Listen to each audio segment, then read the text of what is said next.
Support for TPR comes from UT San Antonio, offering degree programs and research focused on workforce development, student success, and health innovation across Texas. UTSA.edu. UT San Antonio, the University of Ambition.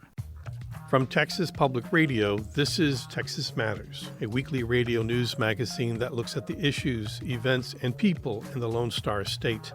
Today on Texas Matters, the Democratic nominee for Senate, James Talarico. I have a legislative record. Ken Paxton has a criminal record. This is Texas Matters from Texas Public Radio. I'm David Martin Davies. Tuesday's primary runoff election finalized the November general election ballot, and at the top of the ticket will be Democrat James Talarico and Republican Ken Paxton.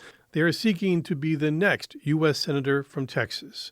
In his victory speech, Paxton gave his supporters a preview of his attacks on Talarico. My opponent is the most extreme radical the Democrats have ever nominated. He's even running a vegan campaign, whatever that is. He goes by a few names that you may all have heard of. Some people know him as Tofu Talarico. Some people call him Six-Gender Jimmy.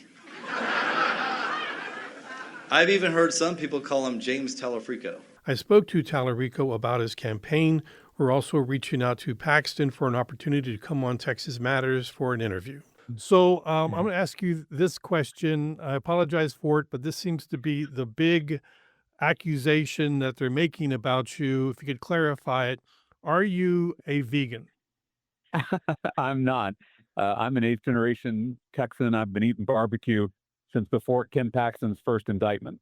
And I think if the best thing they've got is lying about me being a vegan, I feel pretty good about our chances this November. What do you think they're saying when they say James Talarico's a vegan? Well, I think Ken Paxton is trying to distract from his career of corruption. 3 years ago today, Ken Paxton was impeached by his own party for using his position of public trust, his public office, to enrich himself and his donors at our expense. And that kind of corruption is the rot at the core of our broken political system. So I think what you're going to see in this race is Democrats and independents and Republicans coming together across Texas to defeat the most corrupt politician in America. Because if we can do that here in this race, in this state, then I think we can come together to defeat this entire corrupt system that's holding us back. And then we can start to unrig this economy. We can start to raise our pay. We can start to lower our costs. Because right now Texans are drowning, and Ken Paxton clearly doesn't have solutions. That's why he's throwing out all of this stuff, because he has no ideas on how we can actually get this economy back on track. There are people who don't eat meat for medical reasons, or for moral reasons, or just they just don't eat meat. Is it fair to be turning this into a political slur? Well, I don't think so, but I think the reason they're doing this is because they have nothing to run on. They had real plans on how to lower the cost of groceries, lower the cost of gas, lower the cost of insurance and housing and childcare and prescription drugs. They would run on that. But they don't have any plans to lower our costs. They're not fighting for us. Ken Paxton has spent his career fighting for himself and his billionaire mega donors, padding his pockets along the way. So we need a senator who's actually going to fight for us and our families. That's what I have a track record of doing. I've served for 4 terms in the Texas House of Representatives, where I've brought Democrats and Republicans together to pass 60 bipartisan bills that cut property taxes, that raise teacher pay, that lower the cost of housing and childcare and prescription drugs, including insulin. And that's exactly the kind of leadership we need from our next U.S. Senator. You bring up insulin. I think I read somewhere you're type 1 diabetic? I am. I was diagnosed in my very first campaign for the state house back in 2018. And when I got out of the ICU, I went to Walgreens to pick up my first 30-day supply of insulin, this new medicine that I now needed to live. And it cost me $684 for a 30-day supply. And so when I won that seat in the state house, I brought both parties together to beat Big Pharma, to cap the price of insulin in Texas at $25 per prescription. That's the kind of action we need on healthcare at the federal level. And that's exactly how I want to lead as the next U.S. Senator from Texas. How does it inform you about so many people in Texas are still struggling to buy insulin, other medications that they need to live? That's exactly right. And I'm hearing from Texans all over the state about rising premiums, about not having access to care, not being able to afford their prescription drugs. It's a real crisis in our state. And so that's why I think we have to elect a senator who's going to fight for our health care, a senator who believes that health care is a human right. And I have a track record of delivering on health care for working Texans. Again, I have a legislative record. Ken Paxton has a criminal record. And the contrast could not be starker between our two candidacies. So John Cornyn lost his runoff election, and now do you think those voters who were loyal to John Cornyn, will they come vote for you in November? Well, last night I publicly thanked John Cornyn for his service to our state. He and I don't agree on every issue, but we both believe that these positions of public trust should be about serving our neighbors, not serving ourselves. And so if there are supporters of Senator Cornyn who still believe in that old-fashioned idea of public service, then I want them to know they are welcome to join our campaign. They have a place in this movement that we're building. Will you be recycling any of the ads that John Cornyn's campaign minted against the Paxton? Well, we're going to be prosecuting the case against Ken Paxton, and we're going to be using the words of Ken Paxton's fellow Republicans to do it. This is bigger than party. It's bigger than partisanship. This is about all of us, whether we're a little more conservative or a little more progressive, coming together to defeat the most corrupt politician in America. This is the people versus Ken Paxton. Now that the November's ballot has firmed up, it will be you versus Ken Paxton. Republican operatives are coming at you pretty hard, calling you a trans apologist. They're saying that you are a degenerate of some sort. They're trying to paint this in sort of those moral choice. What do you say to that? Well, I think if Ken Paxton is worried about degenerates, he should stop giving Epstein-style sweetheart deals to pedophiles, because this is the guy who just released Adam Hoffman from jail, an admitted child predator. This was after one of Ken Paxton's wealthy lawyer friends got involved in the case. Ken Paxton even kept Adam Hoffman off the sex offender registry. Adam Hoffman was supposed to serve 24 years to life in prison for his crimes against children. And now he's served only 1 month because of Ken Paxton's corruption. As of this week, he's back on the streets because Ken Paxton sold us out, as he always does. So Ken Paxton is the most corrupt politician in America, and it's costing Texans. It's endangering our children, and it has to end. The Epstein class has no place in Texas. And it's why we're all going to come together to defeat Ken Paxton and take back our state for the people this November. If you get elected in November as the senator from Texas, it'll likely provide the Senate a Democratic majority. Do you see that as important to Texas voters as being some sort of guardrail against Donald Trump? I think we have to have a check on the extremism and the corruption in our government. And we need a senator who's going to fight to lower our costs, who's going to repeal these crazy tariffs that are driving up grocery bills across the state, who's going to suspend the federal gas tax and the federal diesel tax, because we've seen the price of both skyrocket since this new war in Iran. And we need a senator who's going to fight to lower healthcare costs, lower premiums, and cap the price of life-saving drugs. That is exactly what Texans are looking for, and it's exactly what our campaign is focused on. Well, a lot of Texans are seeing affordability, the rising prices, inflation being caused directly by Trump's policies, things like tariffs, things like this war. Could if you're in Senate and you're part of the majority, are you able to do anything about that? Absolutely. There is absolutely policies that we can pass to relieve some of these cost pressures. It's the work that I've done for 4 terms in the state house. It's the work I want to do in the U.S. Senate. I want to pass bills to ban Wall Street from buying up our housing stock and driving up the price of housing. I want to pass universal early childhood education so that we have affordable childcare for every single family in this state, regardless of their zip code. And I want to provide an opportunity for every single Texan to join a nonprofit public option so that we can really compete with the giant insurance companies that are ripping off Texans.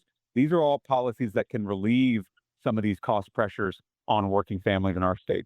So in Texas, between now and November, how do you see the political environment? How does the political environment of Texas, how would that favor you? Well, I think we've got to take advantage of the backlash that is growing to this extremism and this corruption.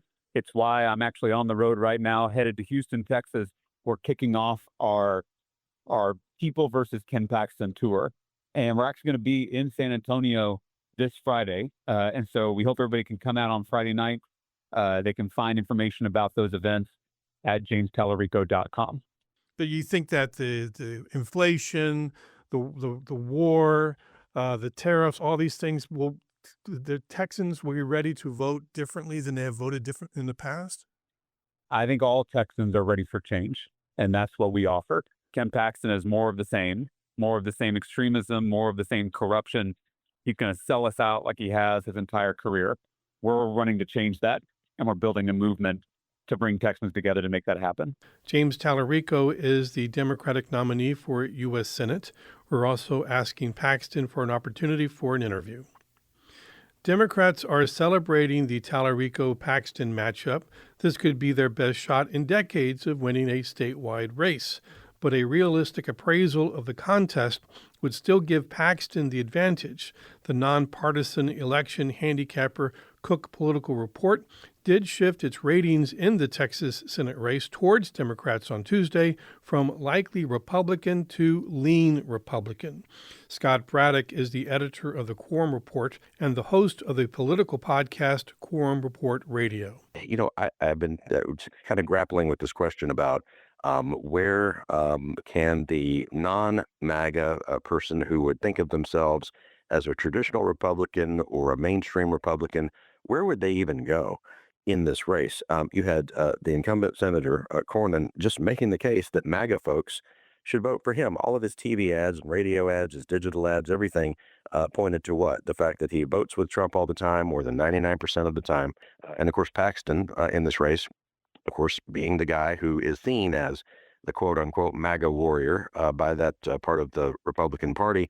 If you were the traditional Republican, there's just nowhere for you to go in this race. No one was making an appeal to you. So I can imagine that even after 200,000 or so votes were already cast during early voting last week when that endorsement came out from President Trump, that there were some people who changed their votes, and also the people who have been those quote-unquote mainstream Republicans just feel demoralized because no one in this race is making a case to them that their vote even mattered. And so if there were those who just kind of gave up on Cornyn, I think there are a lot of people who wouldn't blame them. You were at Paxton's watch party election night. Victory party. Yeah, victory party. So what was the mood like going forward?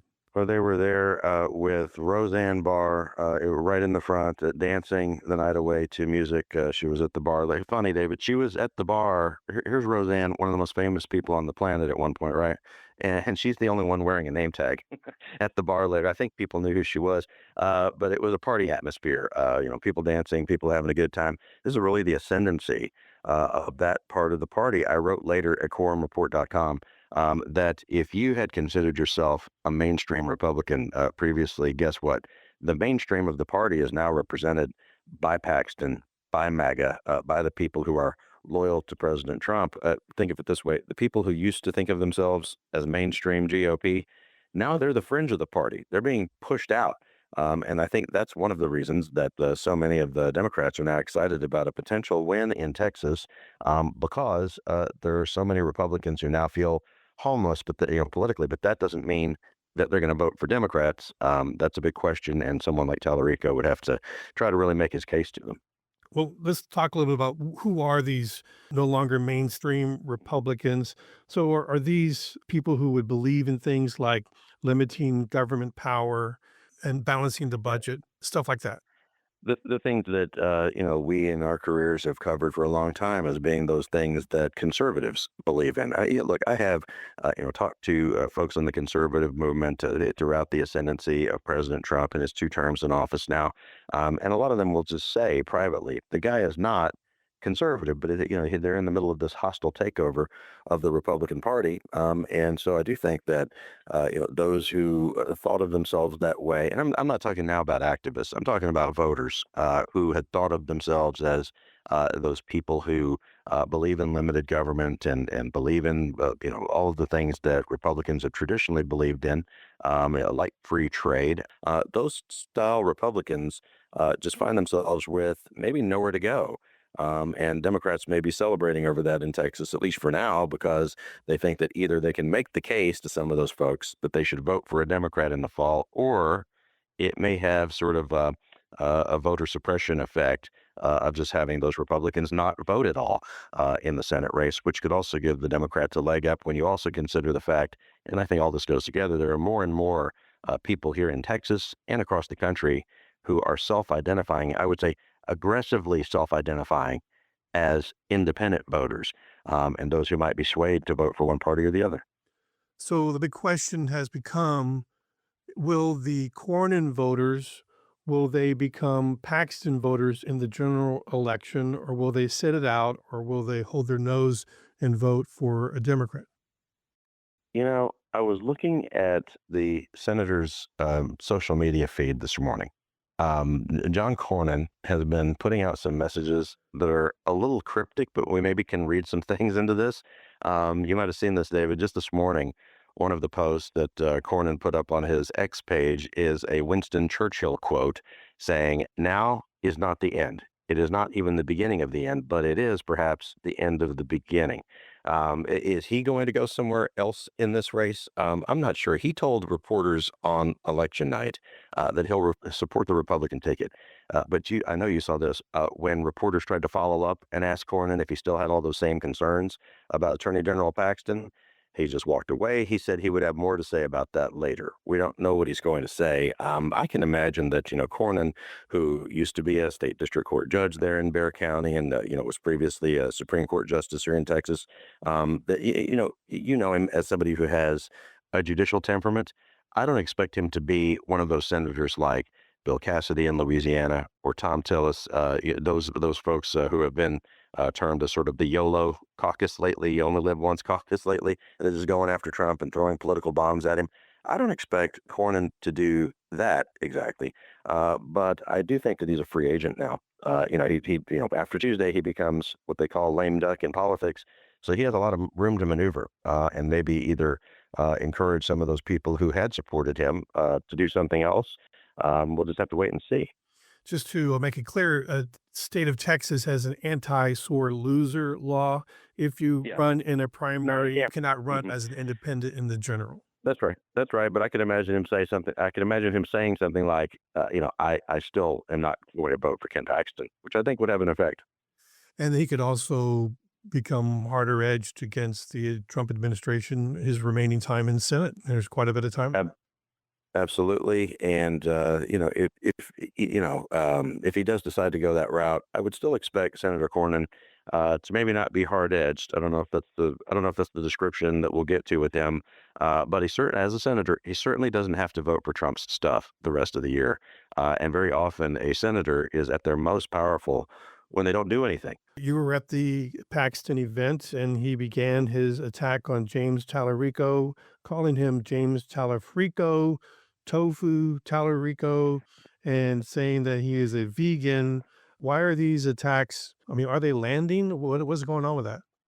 Well, we'll find out. This is politics in the Trump era, isn't it? Everybody wants to come up with a nickname for everybody, and whether they stick to Talarico, we'll see. I mean, they just started floating this. It was Governor Ann Richards many years ago that said, in a political campaign, you have to say something over and over and over again until you think you'll just die if you have to say that thing again, and only then do people even start to hear it.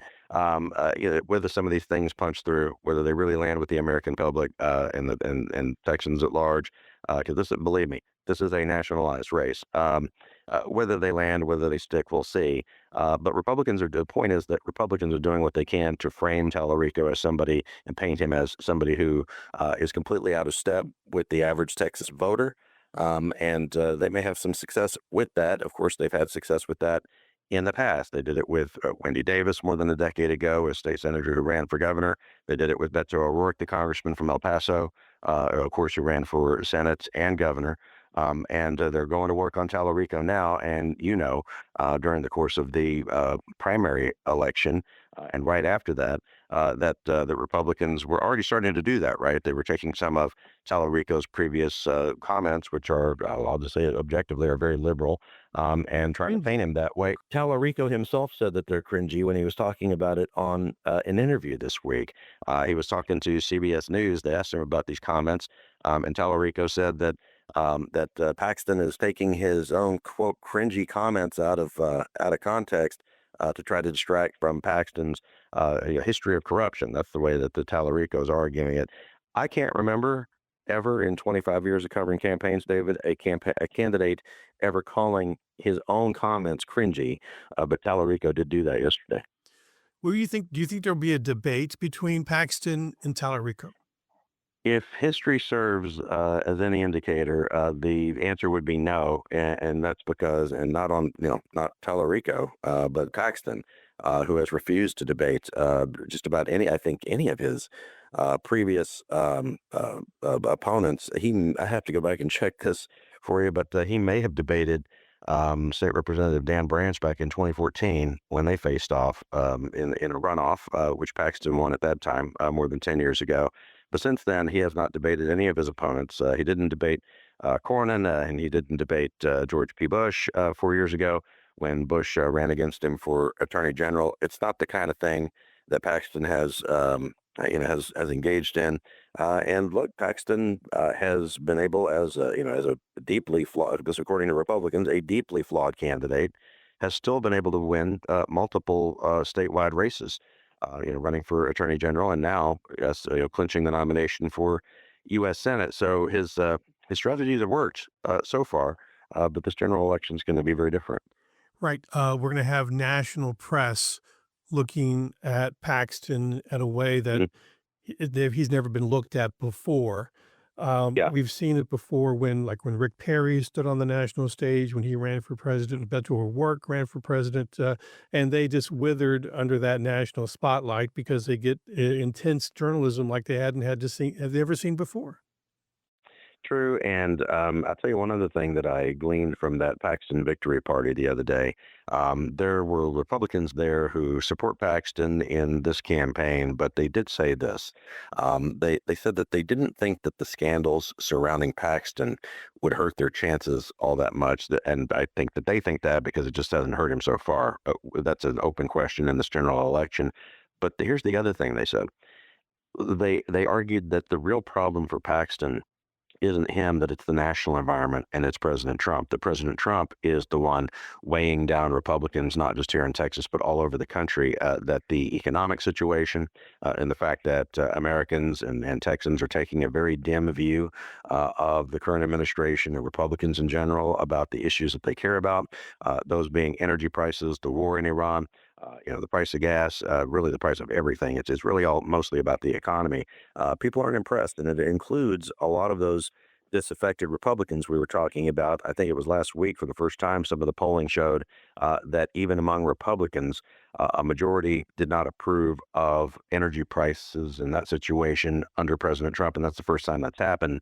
And unless gas goes down to $2 a gallon before November, I think Republicans are still going to be, dealing with the fallout from this. If all things being equal between now and November 3rd, and we have the general election, I would think that actually Paxton has the advantage over Talarico, just given the momentum of the Republican Party and all the money that they have and their entire apparatus. There's a lot going on there. So there seems to be this enthusiasm, exuberance that this is Talarico's race to lose. He's in the catbird seat, and I don't think people have a real handle on the fact that he is still the underdog. He very much is the underdog. He's a Democrat running statewide in Texas. But I would say this too. Talarico's numbers right now, if you take the average of the polling, at this point in the election cycle, his numbers do look better than O'Rourke's did back in 2018, the same time that year. And so he's in decent position because of the national environment. Republicans are rightly worried. You have the governor privately telling donors to expect a bloodbath for Republicans in Texas. Of course, he'll say anything to his donors to try to get them to write more checks to him. So, take that with a grain of salt. But you also have the lieutenant governor, before the election, before the runoff. Remember, Patrick was telling Republicans in a ballroom in Austin publicly that look, if 15% of Cornyn supporters don't show up in the fall, or 15% of Paxton supporters don't show up and just support whoever the Republican nominee is, then Talarico has a really good shot here. He's going to have a lot of money. He's got the wind at his back. But the Republicans still enjoy a structural advantage in Texas of about 10 points. It's based on their fundraising and the kind of infrastructure they've been able to build up around campaigns, for the last generation, for the last 25 to 30 years, and overcoming that is a tall order. But Paxton, because of his personal baggage and all the allegations about various scandals, being indicted, being impeached, and all of that, there are Republican operatives in this state who do believe that the structural advantage for the GOP is cut to about 5 points instead because of the kind of candidate that Paxton is. So it's a real race. What about the retail politics? Talarico is a dynamic speaker. He has a charisma, and I would say Paxton is not. He doesn't have those things. You'd be right. Paxton, there was a Democratic operative the other day who said that he's basically Donald Trump, but without the charisma and talent. He has the same supporters, but yeah, Paxton, sort of his presentation, it's like wallpaper. Who can get a read on the guy? And I think his team knows that he's never been a charismatic guy. And these races are more high profile than the ones that he's been in before, right? The Attorney General's race is an important race, a serious race, and a statewide race. But it's the Senate race is just bigger in every way by orders of magnitude when it comes to needing that personality and ability to connect with voters and find something that you can connect with them about. I thought it was interesting in looking at the comments from Paxton and from Talarico this week. As much as there was name calling, as much as there was, Paxton calling Talarico, what did he say, tofu Talarico and all of that, Talafrico, and Talarico saying that Paxton, has cut Epstein-style deals to let child molesters out of jail. For all that ugliness, there is one thing they agree about, and this was in their speeches and in interviews this week. They do agree that affordability and the price of everything is what people are actually concerned about, because both of them are saying that they're the ones who will fight for you on that stuff. And get this, David, who was it that said that affordability was a hoax? Oh, that was President Trump. So Republicans know that, they're dealing with, the reality of that right now in their campaigns. Trump can call it a hoax, but he's not on the ballot. Someone like Ken Paxton is. Right, but the affordability issue, this inflation that we're having right now, is directly linked to Trump's policies. The unnecessary war with Iran, the tariffs, other things that he's doing that is driving up the price of pretty much everything. To try to say you're going to do something about affordability means you're going to have to take on Donald Trump. And how can Paxton actually do that? He hasn't told us that yet, but he did say, I was almost slack-jawed as I stood there in the event space at the Marriott in Plano the other day when Paxton was saying that. I was thinking the same thing. How's he going to do that when his campaign and his political career is now inextricably linked to Donald Trump? Scott Braddock is the editor of the Quorum Report and the host of the political podcast Quorum Report Radio. That's it for this edition of Texas Matters. Thanks for listening. I'm David Martin Davies. Email us at texasmatters@tpr.org. You can download Texas Matters wherever you get cool podcasts, and tune in again next week for another edition of Texas Matters from Texas Public Radio. Broadway Bank, in partnership with the San Antonio Food Bank, have started their Summer Snacks for Kids campaign, providing children in low-income households with nutritious food that they lose access to during the summer. All donations go directly toward buying nutritious snacks for kids in need. Details are at broadway.bank/snacks.